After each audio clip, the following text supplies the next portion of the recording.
Shalom saudara yang dikasih dalam Tuhan. Shalom. Shalom. Oke, jadi untuk khotbah kali ini saya mengambil judul Benih yang Benar. Jadi teman-teman saudara sekalian sudah mengetahui tentang benih. Oke, jadi kita buka Alkitab kita dalam 1 Tesalonika 5 ayat 18. Boleh ditampilkan di layar. 1 Tesalonika 5 ayat 18. Di sini juga ada terjemahannya di dalam bahasa Inggris. Saya bisa bacakan yang berbunyi, "Give thanks in all circumstances, for this is God will for you in Christ Jesus." Yang artinya bersyukurlah dalam segala hal karena ini adalah kehendak Allah bagi kamu dalam Kristus Yesus. Jadi ayat ini mengajarkan pentingnya kita bersyukur kepada Tuhan dalam segala keadaan, baik kita dalam suatu kesenangan maupun dalam suatu kesulitan. Jadi kita diingatkan untuk melihat segala sesuatu sebagai anugerah dari Tuhan dan selalu bersyukur dalam semua keadaan, karena Tuhan selalu mempunyai rencana dan tujuan yang lebih besar untuk hidup kita. Jadi Tuhan ingin kita selalu bersyukur dan menghargai setiap kesempatan dan situasi yang diberikan kepada kita. Terus kita itu tidak selalu memahami rencananya, tapi dengan bersyukur dalam segala keadaan, kita itu dapat menunjukkan satu keyakinan dan iman kepadanya. Ayat ini juga menunjukkan bahwa bersyukur adalah kehendak Allah bagi kita yang hidup dalam Kristus Yesus. Dengan hidup dalam relasi yang dekat dengan Kristus, kita dapat memahami juga menghargai kasih dan anugerah yang diberikan oleh Tuhan kepada kita. Oke, jadi saya akan memberikan satu contoh tentang orang yang menghadapi sesuatu yang tidak bersyukur. Jadi sebelum itu saya akan memberikan satu perumpamaan. Jadi ada satu orang yang bisa dibilang sederhana, dia tidak kaya maupun tidak miskin. Jadi dia berkecukupan lah. Satu hari dia mengalami satu goncangan hebat, pencobaan yang mengharuskan dia memilih satu di antara dua pilihan. Pilihan pertama adalah dengan menyerah, dan pilihan kedua adalah dengan menghadapi hal tersebut. Singkat cerita, dengan pertimbangan-pertimbangan yang ada, kemudian dia memilih untuk menghadapi hal tersebut. Namun sayangnya, dia menghadapi hal tersebut dengan tidak bersukacita, dengan menghilangkan satu hal yang krusial, yaitu bersyukur. Jadi sehingganya dia singkat cerita melewati satu cobaan tersebut. Namun setelah melewati cobaan tersebut, dia malah mempertanyakan keadaan dirinya maupun keadaan bagaimana Tuhan yang dia sembah tidak menolong dia. Namun di sini kita akan langsung membahas dan menelaah sebenarnya kenapa sih kita harus bersyukur, kenapa sih pertanyaan-pertanyaan tersebut bisa muncul apabila kita tidak bersyukur. Kita mengetahui, kita akan mempelajari dampak, kita akan mempelajari hal-hal terkait bersyukur itu. Bisa ditampilkan di layar tentang orang yang kita bahas ini. Oke, jadi orang yang kita bahas ini adalah satu tokoh terkenal, seorang stand up comedian, yaitu Coki Pardede. Jadi Coki ini adalah seorang agnostik, yang dimana agnostik itu adalah individu atau orang yang percaya sebenarnya akan keberadaan Tuhan, tapi dia bertanya apakah Tuhan itu betul ada. Namun di sisi lain dia betul paham bahwasanya eksistensi atau keberadaan dari Tuhan itu sebenarnya sudah 100% terbukti ya. Namun dia masih mempertanyakan, mungkin terkait keadaannya dia, bagaimana caranya dia melewati satu hal. Namun di sisi dia bergumul, tidak ada menemukan satu titik terang tersebut yang akhirnya muncul di benak dia, muncul tanda tanya, sebenarnya Tuhan itu ada nggak sih di hidup dia gitu. Jadi agnostik ini adalah pandangan di mana ia mempercayai bahwasanya Tuhan itu tidak dapat dipastikan, namun tetap meyakini, dia yakin kemungkinan adanya entitas atau keberadaan ilahi yang di luar pemahaman manusia. Jadi di luar daripada ateis kan, ateis pada konsep general itu tidak mengakui adanya konsep ketuhanan dengan berdasarkan pada ilmu pengetahuan. Kalau di agnostik, dia percaya bahwasanya ada Tuhan, namun dia masih mempertanyakan. Gitu. Oke, namun kita harus sadar bahwasanya percobaan yang Tuhan kasih ke kita sebenarnya itu sesuai dengan apa yang bisa kita hadapi. Di mana dalam Korintus 10 ayat 13 mengatakan bahwasanya tidak ada pencobaan yang telah menimpa kamu melainkan yang biasa manusia alami, dan Allah setia yang tidak akan membiarkan kamu dicobai melebihi kekuatanmu, melainkan dengan percobaan itu juga akan menyediakan jalan keluar sehingga kamu dapat menanggungnya. Jadi kita itu dikasih pencobaan walaupun pencobaan itu kita anggap besar, namun itulah yang Tuhan kasih yang sesuai dengan apa yang bisa kita jalani. Jadi yang seperti kita bahas tentang kasus dari Coki Pardede ini, dia itu telah menjadi seorang agnostik karena pencobaan-pencobaan yang telah ia hadapi. Dia bertanya-tanya, kemanakah Tuhan yang dia sembah selama ini? Kemanakah eksistensi yang katanya akan menolong saya di saat saya susah? Namun nyatanya satu perkara yang Tuhan wujud nyatakan dalam satu mukjizat itu tidak terjadi secara tiba-tiba seperti sihir begitu. Jadi di ayat ini kita menjadi tersadarkan bahwasanya orang-orang di dunia ini tidak perlu terasa terbebani atau tertekan dengan masalah yang sulit, karena Tuhan akan memberikan jaminan bahwa Ia akan selalu menyertai dan membantu dalam mengatasi setiap masalah, dan tidak ada masalah yang terlalu besar atau terlalu sulit bagi Tuhan untuk diselesaikan. Oleh karena itu ketika dihadapkan pada satu pencobaan, kita bisa mengandalkan kekuatan dan pertolongan Tuhan untuk mengatasinya. Selain itu kita harus berserah sepenuhnya kepada Tuhan untuk mendapatkan jalan keluar yang terbaik. Jadi kita telah membahas tentang Coki, namun di sini Coki mendapatkan satu pencerahan. Dia mendapatkan satu jalan keluar yang tidak terduga. Di saat Coki sedang terlilit satu kasus narkoba, ada satu orang pendeta di sini yang menolong dia tanpa mementingkan uang dan lain sebagainya. Dia benar-benar tulus untuk menolong si Coki sampai dia keluar dari permasalahannya. Boleh ditampilkan pendeta yang kita maksud? Ya, jadi ini adalah pendeta yang kita maksud, yaitu pendeta Pastor Yeri Patinasarani.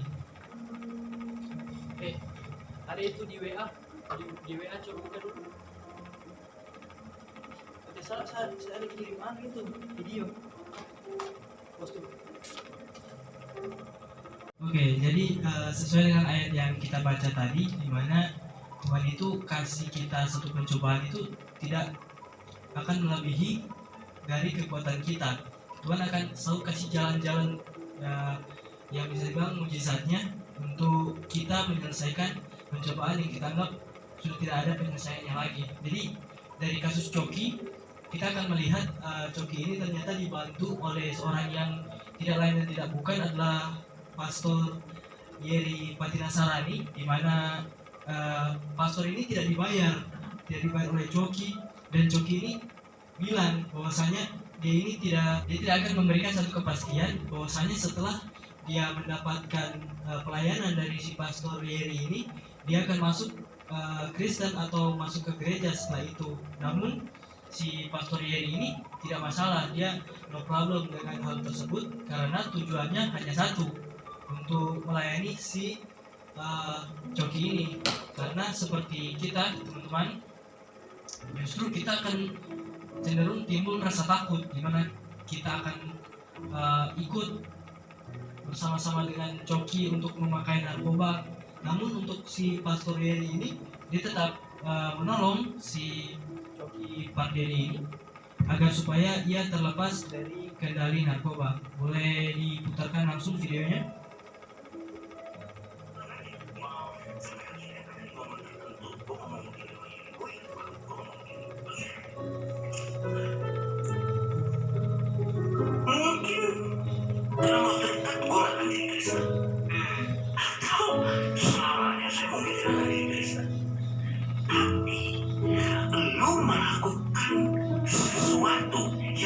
Banyak orang Kristen bisa lakukan ke gua. Representatif kekristenan yang sebenarnya. Dan menurut gue itu lebih mahal daripada bikin gua jadi Kristen. Jadi representatif yang sebenarnya dari kasih itu oke. Walaupun akhirnya gue nggak beli apa yang dia jual, tapi gue tahu apa yang dia jual berkualitas ya sih. Lo akhirnya jadi mengenal Yesus. Iya, melalui dia. Dan apakah ini definisi sebenarnya dari jadikanlah murid? Kita nggak tahu, man. Kita nggak tahu.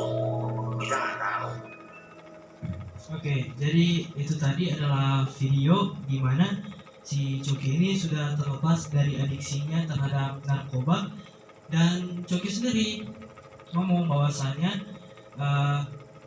si Coki ini tidak akan pasti untuk masuk ke gereja habis setelah dia mendapatkan pelayanan dari si Pastor Yeri ini. Tapi dia bisa mengetahui bahwasanya konsep kekristenan itu tidak hanya sekedar mengajak, namun juga langsung bisa mempraktikkan bahwasanya ini loh, kita sebagai umat Kristiani tidak memilih-milih bahwasanya oh kamu harus ikut kami di Kristen, atau setelah ini kamu harus ikut kita ke gereja. Namun kita merepresentasikan sebagai sebagaimana ayat tadi, di mana kita itu diberikan mandat untuk mengabarkan Injil ke seluruh dunia.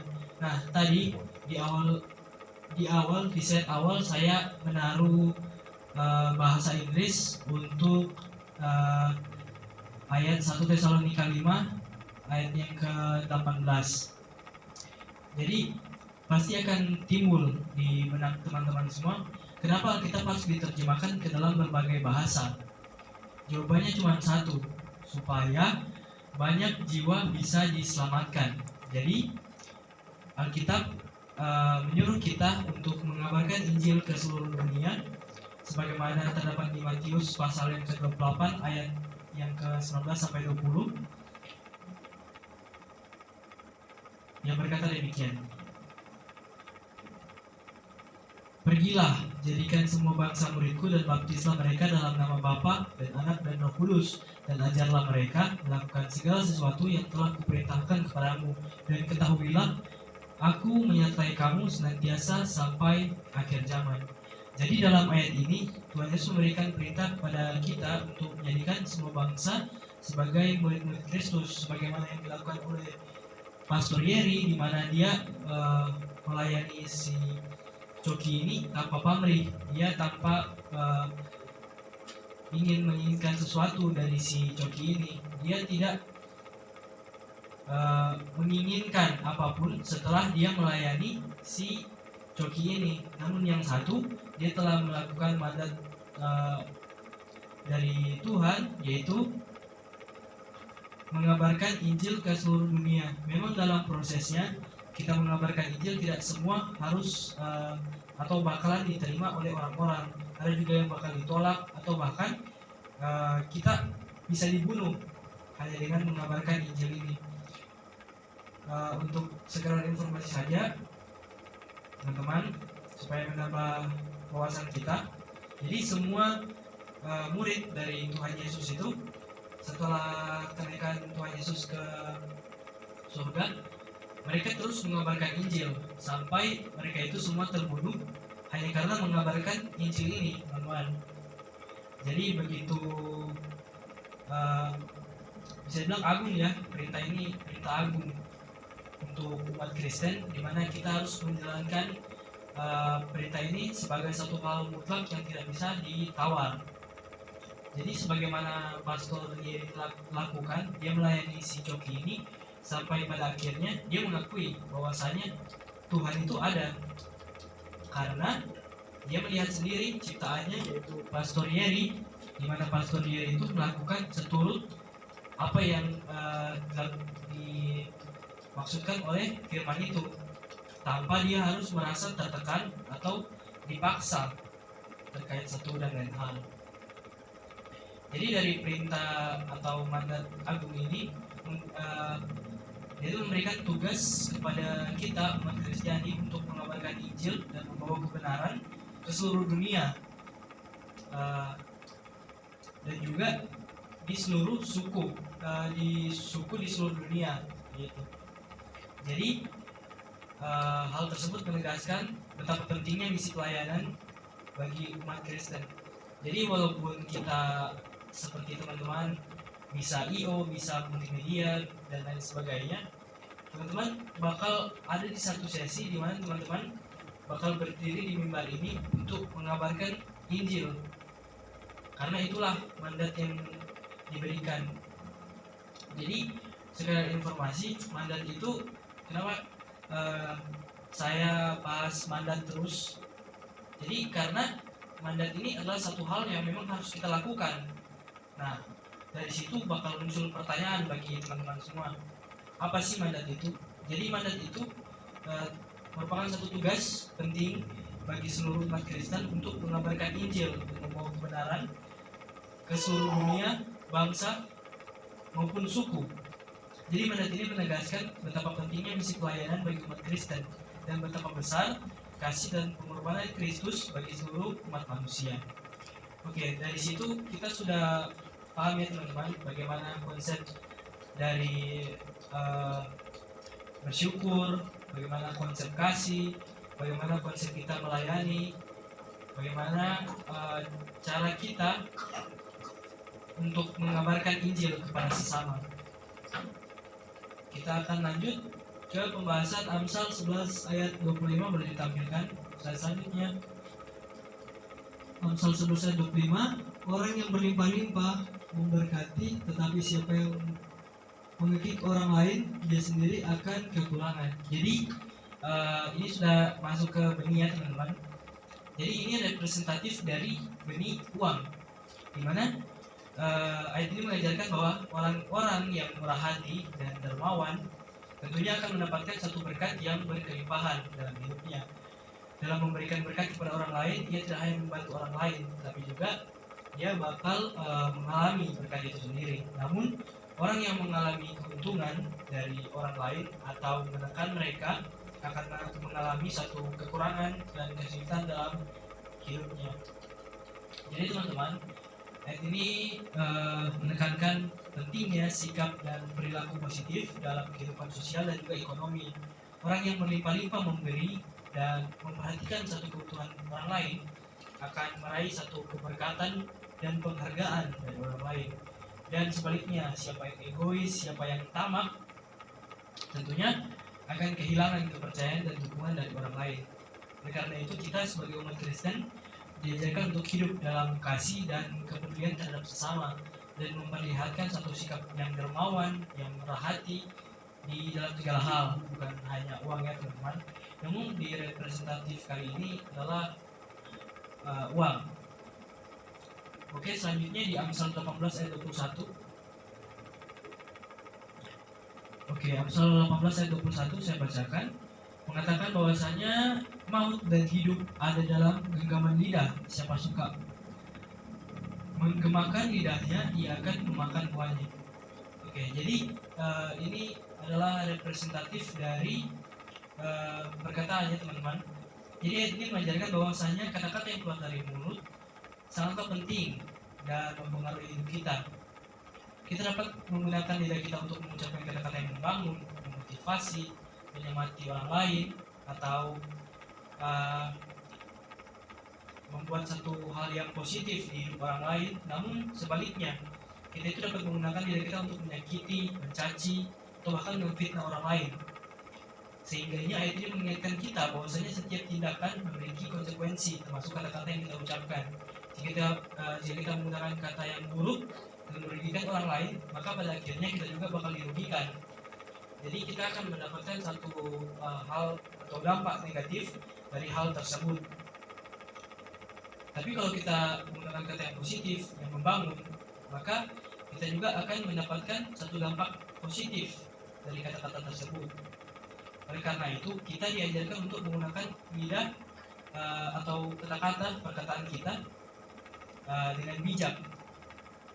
Dan yang paling penting bertanggung jawab. Karena